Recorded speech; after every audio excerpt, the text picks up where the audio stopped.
무례하지 않고 믿음 지키기라는 제목으로 함께 하나님의 말씀을 나누겠습니다. 몇 년 전에 있었던 일이죠. 미국 사우스캐롤라이나 주에 있는 리버트 고등학교의 졸업식에서 있었던 한 일화입니다. 당시 졸업생의 대표였던 로이 코스트너라는 학생이 학생들을 대표해서 연설하기 위해서 단상에 오르게 되죠. 단상에 오를 때 이제 연설을 시작해야 되는데 학교에서 승인받았던 연설문을 이 로이 코스트너라는 학생이 저처럼 이렇게 단상에 딱 올라와서 찢어버립니다. 그리고 자신이 준비해왔던 연설문을 졸업학생 대표로 낭독하기 시작해요. 가장 먼저는 어떤 환경 속에서도 자신이 하나님을 향한 믿음을 지킬 수 있도록 자신을 교육해 주었던 자기 아버지와 어머니에게 가장 먼저 감사 인사를 드리죠. 그리고 지금부터 자신이 하게 될 말들을 나와 같은 마음을 가지고 있는 학생들이라면 충분히 이해해 줄 것이다 라는 말을 한 이후에 하늘에 계신 우리 아버지여 이름이 거룩히 여김을 받으시오며라고 하는 주기도문을 낭독하기 시작합니다. 기독교적인 사상을 가지고 세워진 미국에서 기도문 하나 낭독한 것이 무슨 큰 문제겠냐라고 생각할 수 있겠지만 당시 리버트 고등학교 주위의 모든 공립학교에서 학교에서 기도문을 낭독한 행위가 금지되었던 시기였습니다. 종교로부터의 자유라는 이 재단에서 한 학기 이전에 모든 학교에서, 특별히 공립학교에서는 기도문을 할 수 없다. 그리고 공식 행사에서는 기도문을 결코 낭독해서는 안 된다라는 법이 제정되었기 때문에 그렇습니다. 그러니까 한 학기 이전에는 기도문을 낭독하는 것이 위법이 아니었지만 한 학기가 지난 지금에 있어서는 기도문을 낭독하는 것이 위법이 된 것이죠.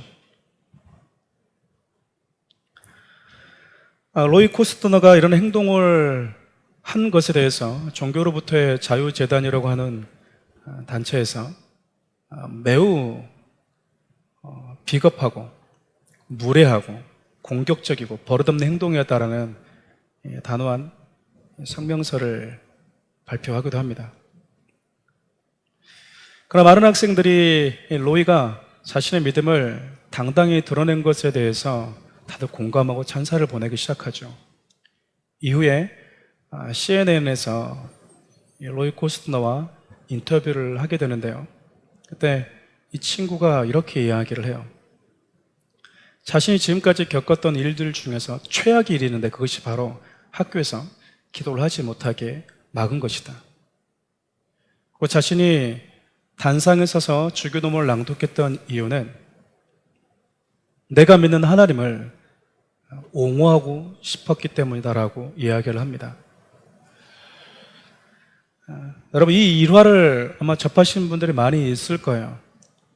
많은 분들이 이 일화를 접한 이후에 기도가 불법이 될 때, 그리고 예배가 불법이 될 때, 그때에도 당신은 여전히 하나님을 예배하고 그분을 향해서 기도하는 것을 멈추지 않겠습니까?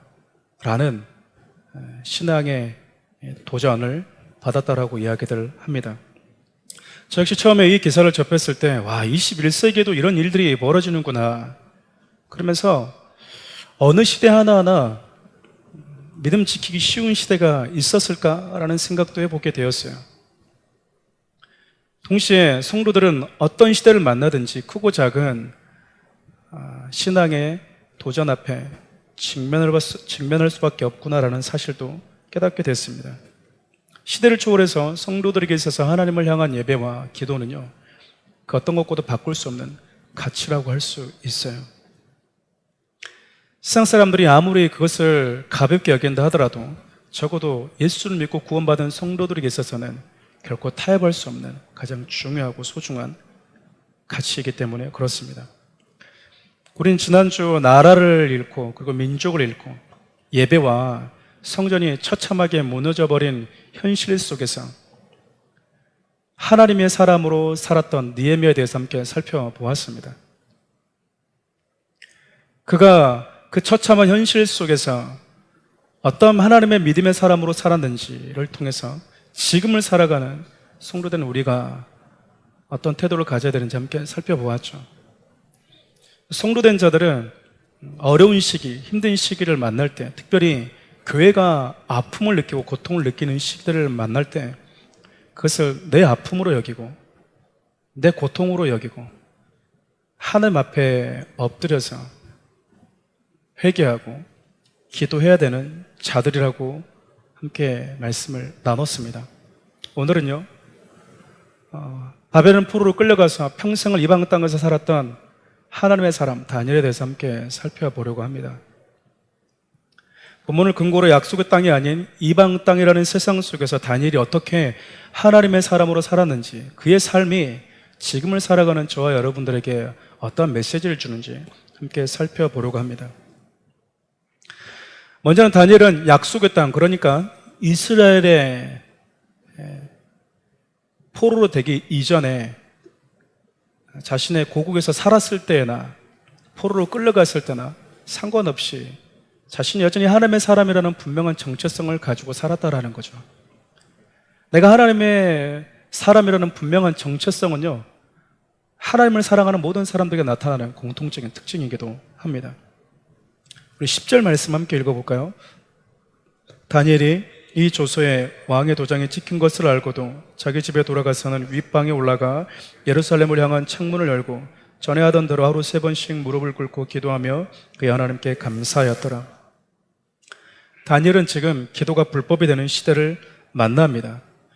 여러분, 우리가 읽었던 7절부터 보면요, 나라의 모든 총리와 지사와 총독과 법관, 관원들이 하나가 되어서 지금 하나님을 예배하고 기도하는 하나님의 사람 다니엘을 죽이려고 음모를 꾸미고 있죠. 다니엘에게 있어서도 그가 하나님을 예배하고 기도했던 것이 불법이 아니었던 시대가 있었습니다. 그러나 적어도 지금은 다니엘은 그가 하는 기도와 하나님을 향한 신앙이 불법인 시대를 만나고 있는 거죠. 그리고 어쩌면 이를 어기면 목숨을 내놓아야 하기도 합니다. 다니엘은 이 모든 사실을 알고 있었죠. 이 모든 사실을 알고도 그가 먼저 취했던 행동은 자기 집으로 돌아가서 자기 집 윗방, 즉 그러니까 기도의 골방이죠. 그곳에 올라가서 예루살렘을 향해서 창문을 열고 하나님께 기도하기 시작합니다. 어쩌면 이 땅에서 마지막으로 드려지는 기도일지도 모르겠죠. 그가 예루살렘을 향해서 창문을 열었던 이유는요, 그가 비록 이방 땅에 살았지만 그의 마음이 늘 하나님을 향해 있었고 늘 어떤 순간에 있든지 하나님을 바라봤다는 메시지가 아니겠습니까? 뿐만 아니라 이방 땅에 있었지만 이방 나라의 그 어떤 통치가 아니라 하나님의 통치가 임하는 그분의 나라가 속히 이루어지기를 고대하는 삶을 살았다는 것을 우리에게 보여주죠. 그런데 여러분, 10절 말씀을 자세히 살펴보면 한 가지 더 우리가 주목해야 될 것이 있어요. 그것이 바로 전에 하던 대로라는 표현입니다.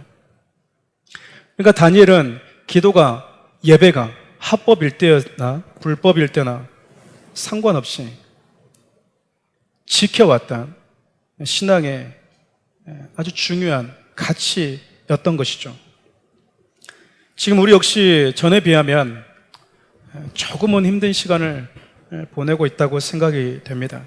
하지만 성도들에게 있어서는 낮과 같이 환한 시간을 만날 때는 물론이거니와 칠흑같이 어두운 시간을 만날 때에도 하나님을 향한 우리의 믿음과 신앙이 변하지 않아야 됩니다.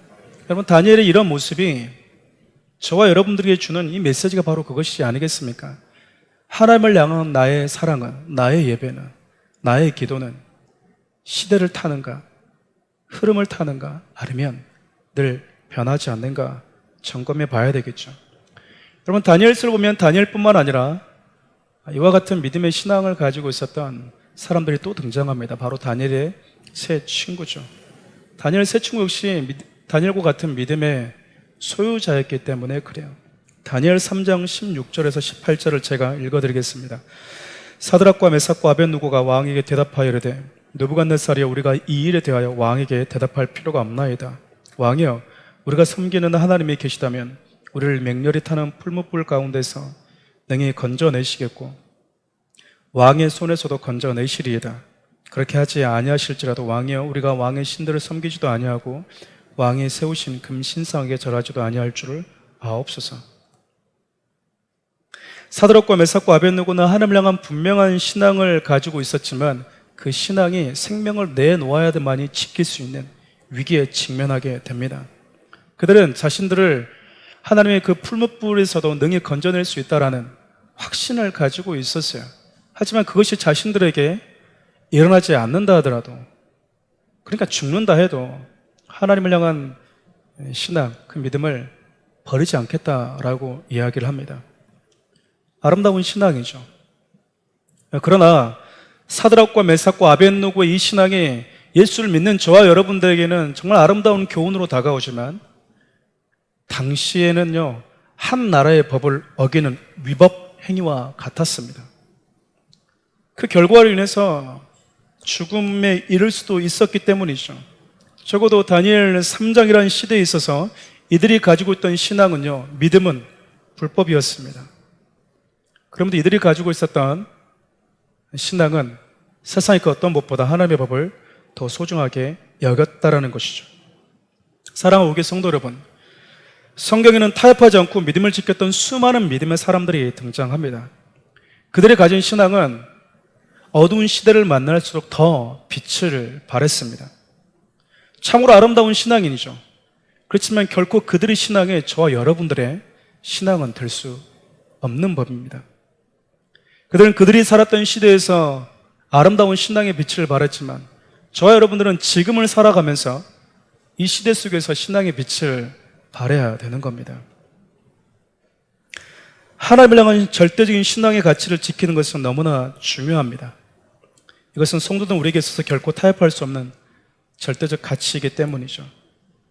그럼에도 하나님을 향한 신앙을 지키는 데 있어서 성도된 저와 여러분들이 놓치지 말아야 될 또 하나의 중요한 가치가 있어요. 오늘 저는 이 부분에 좀 더 목이 중심을 두고 말씀을 나누려고 합니다. 그러면 다니엘은 목숨을 걸고 신앙을 지키죠. 신앙의 본질과 가치에 있어서 결코 타협하지 않았지만 자신을 적대시하고 죽이려고 음모를 꾸미는 자들에 대해서는 미움과 증오와 분노로 반응하지는 않았어요. 그렇다면 다니엘은 예배와 기도를 불법으로 만들어버린 이 세상 속에서 그가 어떻게 반응했을까? 가장 먼저 다니엘은 하나님 앞에서의 충성됨과 선으로 반응을 합니다. 믿음을 지킨다라는 명분으로 자기를 죽이겠던 자들을 미워하거나 적으로 여기지 않았다라는 거죠. 선으로 반응합니다. 너희들이 나를 죽이려고 해? 음모를 꾸며? 내가 이렇게 가만히 있어서 당할 줄 알아? 라고 이야기하지 않았다라는 거죠. 선으로 악을 이긴 것이죠. 뿐만 아니라 그는 그가 있었던 삶의 자리에서 흠없는 삶을 살았다라고 기록을 합니다. 다니엘 6장 3절에서 4절 상관절을 제가 봉독해 드리겠습니다. 다니엘은 마음이 민첩하여 총리들과 고관들을 위해 뛰어나므로 왕이 그를 세워 전국을 다스리게 하고자 한지라. 이에 총리들과 고관들이 국사에 대하여 다니엘을 고발할 근거를 찾고자 했으나 다니엘이 우리보다 더 높은 믿음이 더 높은 명예와 권력을 갖는 것을 볼 수 없다라는 거죠. 그래서 그것을 막을 수 있는 길은 다니엘에게 어떤 흠을 찾는 것이었습니다. 다니엘 6장 전체를 보면 다니엘 주위에는 온통 그를 시기하고 죽이려고 했던 자들이 너무나 많았다는 것을 알게 돼요. 결국 그들의 시기심이 음모론까지 이어져서 다니엘을 죽이려고 했던 것이죠. 다니엘은 이 모든 일이 자신을 제거하기 위한 고관들의 이기심에서 시작되었다는 사실을 잘 알고 있었어요. 그럼에도 그는 악으로 반응하지 않고 하나님 앞에서 충성된 모습을 보여줄 뿐이었습니다. 다니엘 6장 4절에서 5절 말씀을 제가 읽어드리겠습니다. 이에 총리들과 고관들이 국사에 대하여 다니엘을 고발할 근거를 찾고자 했으나 아무 근거, 아무 허물도 찾지 못하였으니 이는 그가 충성되어 아무 그릇됨도 없고 아무 허물도 없음이었더라. 그들이 이르되 이 다니엘은 하나님의 율법에서 근거를 찾지 못하면 그를 고발할 수 없으리라 하고. 고관들이 자기 같았는 줄 알았나 봐요. 어떤 비리가 있는지를 아무리 눈을 씻고 찾아봐도 다니엘에게서 그 어떤 비리도 찾지 못했던 겁니다. 그 이유는 다니엘이 하나님 앞에서 살았기 때문에 그래요. 하나님이 나를 지켜보고 있다라는 사실은요, 우리의 삶을 충성되게 만들어요. 여러분, 성도는요, 하나님 앞에서 사는 사람입니다. 성도는 어둠의 영들이 우는 사자처럼 우리에게 달려드는 상황에서도 하나님 앞에서 정직함과 충성됨, 그리고 선으로 승부해야 되는 자들이에요. 교회는 세상으로부터 미움을 받아야 한다. 그러나 동시에 교회는 세상으로부터 칭찬을 받아야 한다라는 말이 있습니다. 즉, 교회는 세상이 뭐라 해든 타협할 수 없는 유일한 진리의 복음을 선포했다는 그 이유로 너희들은 왜 독선적이니? 혹은 시대에 뒤떨어졌다라는 등의 그들의 미움에 섞인 말을 들을 수 있어야 돼요. 그리고 이런 말들을 듣기를 두려워할 필요 없습니다. 그러나 동시에 교회는 타협할 수 없는 진리가 아닌 다른 측면에 있어서는요, 세상을 품고 끌어안는 선함과 섬김, 또 사랑으로 칭찬받아야 됩니다. 초대교회가 바로 이 두 가지 속성을 다 가지고 있었어요. 사도행전 16장 6절 말씀을 제가 읽어드리겠습니다. 발견하지 못함에 야손과 몇 형제들을 끌고 읍장들 앞에 가서 소리질러 이르되 천하를 어지럽게 하던 이 사람들이 여기도 이르매. 당시에는 성도들이 그리고 교회가 세상에 보기에는요, 세상을 혼란스럽게 하는 집단으로 여겨질 뿐이었습니다. 폭발적으로 복음이 증거되어지고 성리 역사가 나타나는 그 시대였지만 세상에 보기에는 그냥 세상을 어지럽게 하고 혼란스럽게 하는 그냥 집단들 뿐이었어요. 그렇게 취급을 받았다라는 겁니다. 미움을 받은 것이죠. 그러나 동시에 교회는 세상으로부터 칭찬도 받았습니다. 사도행전 2장 43절에서 47절을 제가 읽어드리겠습니다. 사람마다 두려워하는데 사도들로 말미암아 기사와 표적이 많이 나타나나니 믿는 사람이 다 함께 있어 모든 물건을 서로 통용하고 또 재산과 소유를 팔아 각 사람의 필요를 따라 나눠주며 날마다 마음을 같이하여 성전에 모이기를 힘쓰고 집에서 떡을 떼며 기쁨과 순전한 마음으로 음식을 먹고 하나님을 찬미하며 또 온 백성에게 칭송을 받으니 주께서 구원받는 사람을 날마다 더하게 하시니라. 움켜쥐는 인생에서 나누고 베풀고 사랑을 실천하는 자들로 바뀌니까 구원받은 사람들이 날로 늘어날 뿐만 아니라 세상이 교회를 칭찬하기 시작했다라는 거예요. 어쩌면 저와 여러분들이 살아가고 있는 이 시대의 많은 교회들이 우리 교회를 포함해서 지교회 중심적이고 우리 교회의 부흥만을 교회 세운 것에 대한 교회 존재의 목적으로 삼고 앞만 보고 달려온 것은 아닌지, 우리 주위에 소외된 지체들, 열악한 지체들, 아픈 지체들, 눈물을 흘리고 있는 연약하고 가난한 자들, 객과 과부들에게 손을 벌리기에 인색하지 않았는지, 왜 교회가 미움만 받고 있고 칭찬은 없는지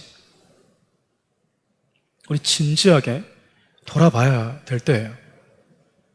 그 미움이 진리 때문이라면 우리는 수용해야 됩니다. 그러나 그 미움이 진리가 아니라 너희들의 태도 때문이고 너희들의 이기심 때문이고 너희들의 교만함과 너희들의 무례함 때문 문제라고 한다면 우리는 스스로를 돌아보고 부끄럽게 여길 줄 알아야 돼요. 마귀는 자신이 멸망당할 때까지 교회와 성도들의 믿음을 흔들 것입니다. 자신의 때가 얼마 남지 않았다고 느끼면 느낄수록 더 강하게 우리들을 흔들어 댈 거예요. 여러분, 이것을 이상하게 여기지 마십시오. 그것이 마귀가 하는 일이기 때문에 그렇습니다. 한 번만 생각해 보면 여러분, 시대마다 마귀의 도전에 직면하지 않았던 신앙인들이 있었습니까? 때문에 우리는 마귀의 이런 관계를 알고 하나님을 향한 믿음과 신앙에서 굳건해야 됩니다. 타협할 수 없는 복음으로 인해서, 그 진리로 인해서 미움받는 것을 두려워하지는 맙시다. 그러나 예수님이 그러셨듯 우리의 두 손을 가난하고 약한 자들, 이 땅에 소외되는 자들을 향해서 벌릴 수 있기를 바라요. 오래전 구소련에서 있었던 일화입니다. 예수를 믿는다는 이유로 감옥에 갇혔던 성도들이 아주 긴박한 상황 속에서 이들이 풀려나게 됐어요. 여러분, 풀려났으니까 이제 뭐 해야 됩니까? 도망가야 되잖아요. 도망가죠. 여러분, 추운 날씨였으니까 강이 다 얼어버린 거예요. 몇 명의 그리스도인들은 달려가다가 잡혀서 죽고 총 맞아서 죽었는데, 그 몇 명의 성도들이 끝까지 그 강을 건너서 달려가는 것입니다. 이때 참 안타까운 일 하나 벌어지죠. 그들 쫓아왔던 군인과 경찰들, 그중 한 사람이 단단한 그 얼음 부위가 아닌 살 얼음 되어 있는 그 부분을 밟았어요.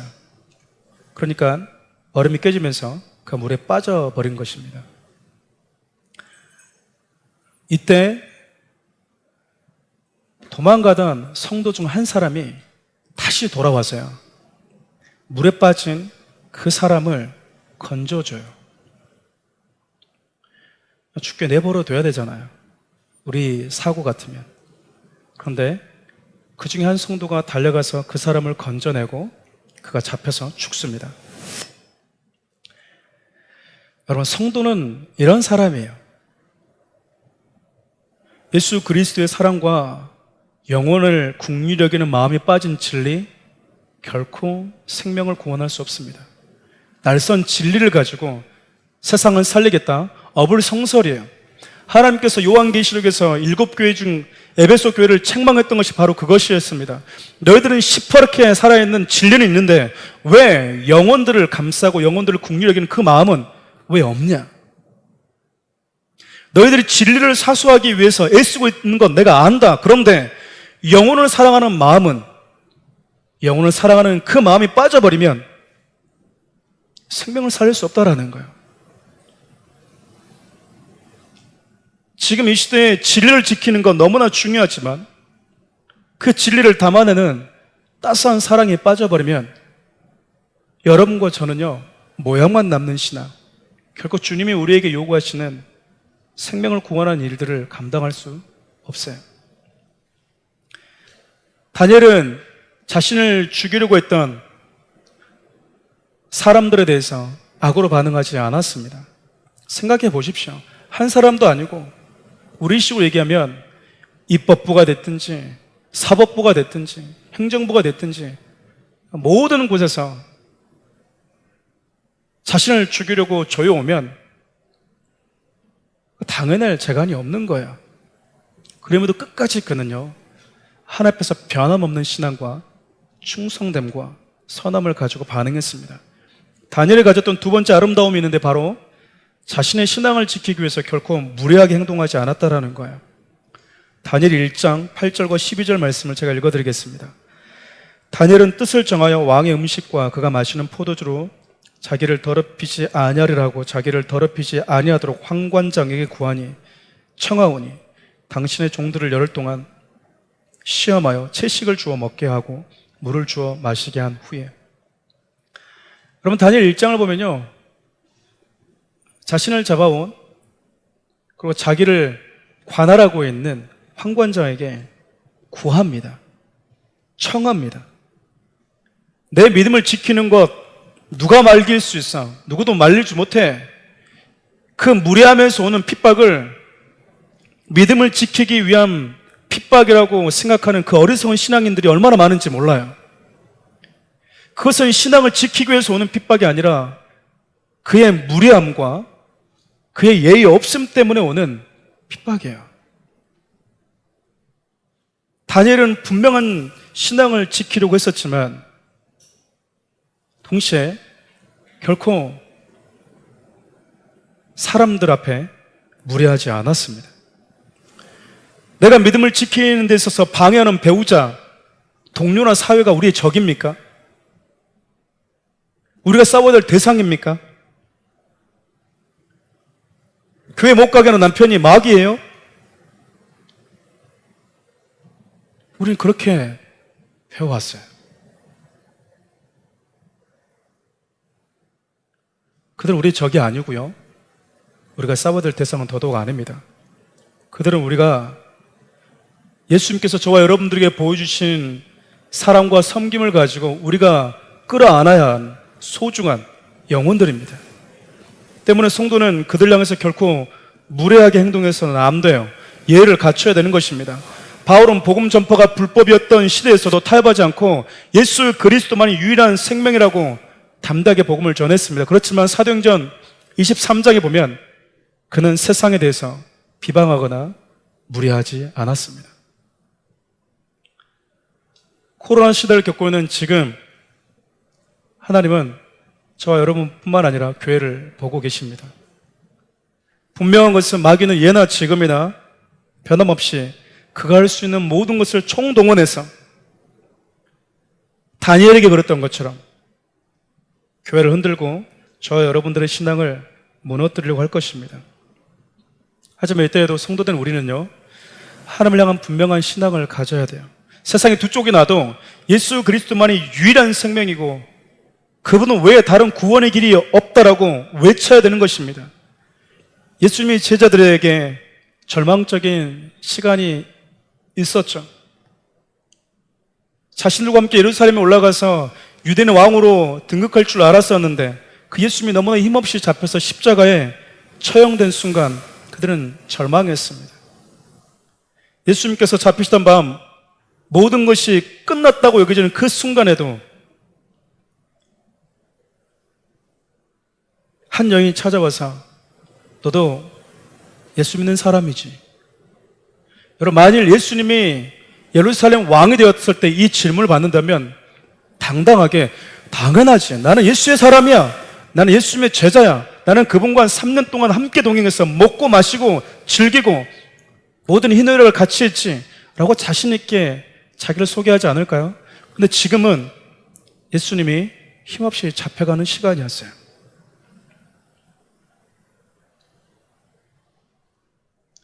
그때 베드로가 나는 모릅니다라고 이야기를 하죠. 사랑하는 성도 여러분, 교회가 칭찬을 받든 혹은 비난을 받는 시대가 오든 관계없이 저와 여러분들이 예수님께 속한 사람이라는 사실에 대해서는 우리가 당당했으면 좋겠어요.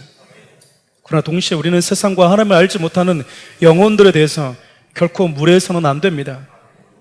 자신을 죽이려고 달려오던 경찰이 물에 빠져 죽어갈 때 모른 척하고 달려가는 것이 아니라 내가 죽는 한이 있더라도 그 사람을 살려내는 것이 성도된 자들로 부름받은 모습이기 때문에 그렇습니다. 때문에 말과 행동에 있어서 우리는 예의를 갖춰야 됩니다. 그 부분에 있어서 우리가 허물을, 그 약점을 보여줘서는 안 되는 거죠. 나의 신앙을 방해한다고 해서 네 편, 내 편을 가르는 것은 하나님이 원하시는 모습이 아니에요. 예수님께서 십자가에 처절하게 피 흘려 돌아가실 때, 그리고 그를 믿고 따랐던 스데반 집사님이 돌을 맞아 죽어갈 때 했던 말이 무엇입니까? 하나님, 저들의 죄를 용서해 주십시오. 그들이 하는 행동을 알지 못합니다. 라는 그 안타까운 마음과 사랑의 마음을 가지고 그들 다 끌어안잖아요. 이것이 바로 교회이고 교회가 가져야 되는 아름다움이고 성숙함입니다. 말씀을 정리하려고자 합니다. 사랑하는 우리 성도 여러분, 코로나라는 전염병으로 해서 온 나라가 지금 힘든 시간을 보내고 있습니다. 이렇게 힘들고 어려운 시기에 교회와 나라와 국민들에게 교회가 실망과 아픔을 준 것 사실입니다. 절대적인 신앙을 지키기 위해서라기보다는 어쩌면 무리함과 예의 없음으로 인해서 그들이 더 큰 실망으로, 더 큰 아픔으로 느꼈을지 모르겠습니다. 어떤 분들은 너 교회 다니니? 나 교회 다녀 라고 하면 입부터 막는다고 그래요. 어떤 초등학생은 자기가 학교 가서 교회 다닌다는 말을 할 수 없다라고 이야기를 합니다. 교회 다니는 사람들은 당분간 받지 않습니다라고 하는 식당이 생겨났다고도 해요. 누구의 잘못입니까? 진리를 거부하는 세상의 잘못일까요? 아니면 그들을 사랑으로 끌어안지 못한 우리의 미숙함과 무례함 때문일까요? 저는 사랑하는 우리 교회 담임 목사로서 사랑하는 우리 교회 성도님들과 영상을 보시는 같은 지체된 성도님들께 겸허한 마음으로 부탁드리고 싶어요. 코로나로 인해서 누군가가 교회를 탓하고 너희들 도대체 왜 그러는 거니? 너무하는 것 아니니? 라고 물어오면 긴 말하지 말고요, 정중하게 예를 갖춰서 죄송합니다라고 사과해 주십시오. 무례함에 대해 예를 갖추지 못한 것에 대해 우리는 겸손히 고개를 숙여야 돼요. 특정한 어느 교회들이나 목사님들을 탓하는 변명이나 핑계는 대지 맙시다. 교회를 같은 주님의 몸이라고 여긴다면 내 잘못으로 여기고 무례함에 대해서 사과하고 또 사과할 수 있기를 바라요. 교회에 대해 분노하는 분들에게 머리를 숙여 사과한다고 해서 하나님을 향한 우리의 믿음과 신앙이 변질되고 또 무너지는 것이 아니에요. 하지만 고개를 숙일 때 여러분들은 여전히 예수님의 사람이라는 사실에 대해서 위축되지 않았으면 좋겠습니다. 저와 같은 목회자들이 성도님들에게 많은 아픔과 혼란을 주어서 죄송한 마음이에요. 저와 같은 목회자들이 더 냉철하고 지혜롭고 성숙한 모습으로 대처하지 못해서 성도님들께 큰 아픔과 영적인 자긍심에 상처를 준 것도 사실입니다. 저 역시 거기에 있어서 열의일 수는 없어요. 저 역시 그런 마음을 가지고 사과드리고 싶습니다. 가장 먼저는 사랑하는 우리 교회 성도들과 이 땅의 모든 성도들께 사과드리고 싶고, 교회를 부정적으로 바라보게 된 모든 분들께도 죄송한 마음을 전하고 싶어요. 교회의 뻔뻔함과 무례함을 용서해달라고 이야기하고 싶기도 합니다. 생각해 보았습니다. 교회에 대해서 비난하는 사람들이, 대부분의 사람들이 교회를 허물기 위해서 비난하는 것일까? 교회를 허물기 위해서 비난하는 사람들이 존재한다고 생각합니다. 그러나 대부분은요, 그렇게 생각하지 않아요. 거의 대부분의 분들은 교회 너무한 거 아니야? 검사 안 받는 거 너무 무례한 거 아니야? 검사 받는 태도에 대해서 너무 예의가 없는 거 아니야? 국민들에 대해서 너무 예의가 없는 거 아니야? 사랑하는 우리 교회 성도 여러분, 지금 교회에 요구되는 것은 분명한 진리와 더불어서 교회를 부정적으로 바라보고 또 바라보게 된 모든 이들을 위해서 기도하고 끌어안는 사랑이에요. 악을 악으로 반응하시겠습니까? 선으로 악을 이기시겠습니까? 자신을 옥죄어오는 사람들 향해서 너희들보다 한 단계 더 높은 권력, 강한 힘을 가지고는 내가 이대로 죽을 것 같아 라고 하면서 더 큰 무기를 들고 와서 다니엘이 반격했습니까? 내일 죽는다 하더라도 하나님 앞에서 충성된 모습과 여전히 하나님의 사람들이 보일 수 있는 선한 모습과, 너희들 아마 모를 거야. 내가 지키려고 하는 믿음이 얼마나 소중한지 너는 알 것도 없어. 그러니 나는 그냥 야채만 줘. 주면 알 거야. 비교해봐. 누가 더 얼굴 모양이 좋아질지 라고 말하지 않고요, 간청드립니다. 부탁드립니다. 그렇게 배려해 주실 수 있겠습니까? 그것이 바로 이방 땅이라는 세상 속에서 아름답게 하나님의 사람으로 살았던 모습이었어요. 그렇게 간청하고 배를 요구하는 다니엘을 향해서 하나님이 너는 비굴한 믿음의 사람이었다. 네가 그들에게 고개를 숙였다. 진리를 가진 하나님의 사람이 그들에게 조아렸다고 하나님이 비판하고 책망하셨습니까? 그렇지 않았어요. 지금 이 시대 많은 교회들이 싸워야 될 대상이 누구인지 혼돈하는 것 같습니다. 그들의 마음을 어떻게 돌이킬지 기도할 때마다 여러분 가슴이 턱턱 막혀요.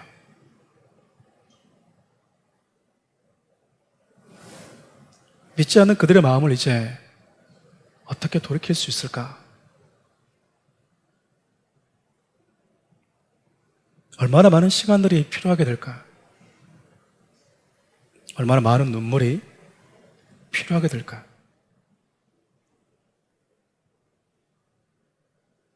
사랑하는 우리 성도 여러분, 무례하지 않고 예를 지키면서 믿음을 지킬 수 있는 성숙한 사랑하는 우리 모든 성도님들이 될 수 있기를 바라고요. 당분간 여러분과 저는 머리를 숙이면서 다녔으면 좋겠어요. 식당 가서 기도하고 밥을 먹습니다. 당당하게. 그러나 누가 물어오면 죄송합니다라고 말할 마음의 준비를 가지고 식당을 찾습니다. 사랑하는 우리 성도 여러분, 이전보다 더 많은 사랑과 이전보다 더 많은 눈물의 기도가 이제 필요한 시대가 되었습니다. 바라기는 무례하지 않고도 믿음을 아름답게 지켜갈 수 있는 다니엘과 같은 아름다운 성도들 될 수 있기를 주님의 이름으로 간절히 부탁드립니다. 우리 반주가 없지만 우리 목소리로 따스한 성령님을 함께 찬양하겠습니다. 따스한 성령님, 마음으로 보내, 마음으로 보내, 내 몸을 감싸며 주어지는 평안함, 만족함을 느끼네. 사랑과 진리에 한 줄기 빛 보내, 내 몸을 감싸며 주어지는 평안함, 그 사랑을 느끼네. 부르신 곳에서 나는 예배하네. 어떤 상황에도 나는 예배하네. 부르신 곳에서 나는 예배하네. 어떤 상황에도 나는 예배하네.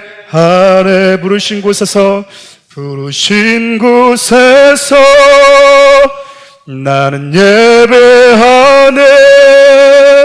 어떤 상황에도 나는 예배하네. 부르신 곳에서 나는 예배하네. 어떤 상황에도 나는 예배하네. 함께 기도합시다. 믿음을 지키기 위해서 크고 작은 도전을 받지 않았던 시대는 없었습니다. 저는 사랑하는 우리 교회와 이 땅에 있는 교회들이 이렇게 비아냥을 받고 조롱받고 있는 현실에 참 마음이 아픕니다. 그러나 동시에 마냥 아파할 수만 없는 것 같아요. 우리의 충성되지 못함과 우리가 악을 악으로 반응하려고 하고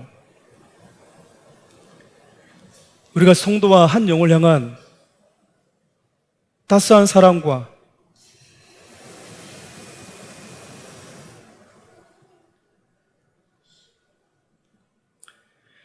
그들 향한 주님의 마음을 잃어버리고 무례함으로 인해서 교회가 조롱받고 있다면 여러분, 우리는요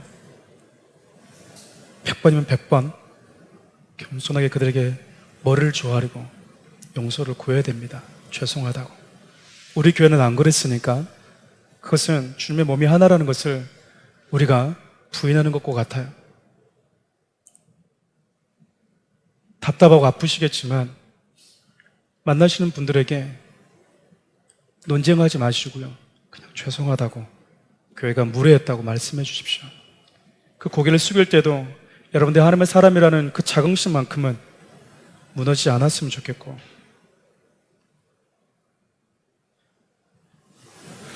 그렇게 당당하게 여러분들이 무례하지 않고 믿음을 지킬 수 있는 성도와 교회가 되게 해달라고 함께 기도합시다.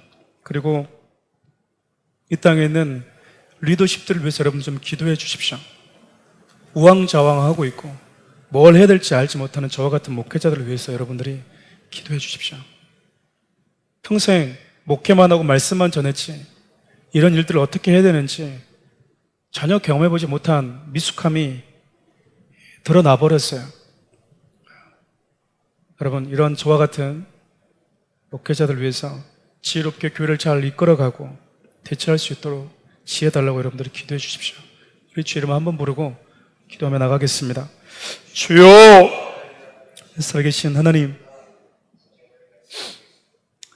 다니엘은 하나님 악을 악으로 갚지 아니하고 하나님의 충성된 모습으로 반응하면서 살았습니다.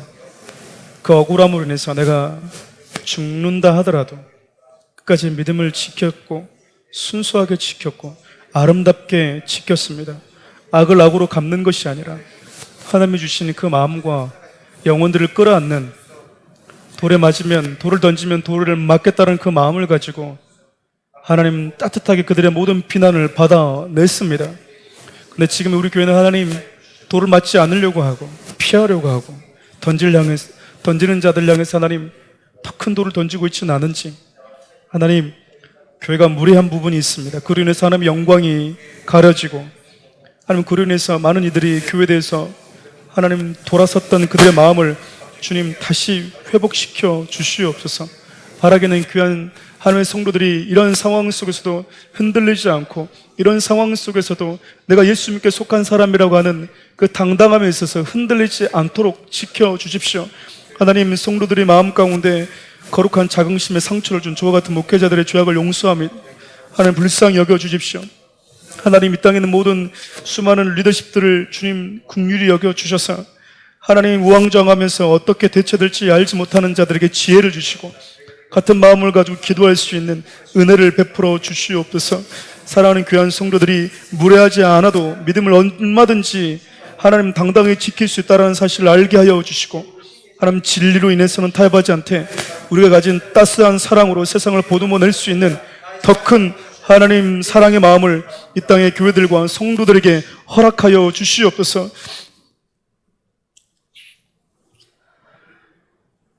살아계신 하나님, 주님이 십자가를 지셨고 채찍에 맞으셨고 스데반도 억울하게 돌에 맞았습니다.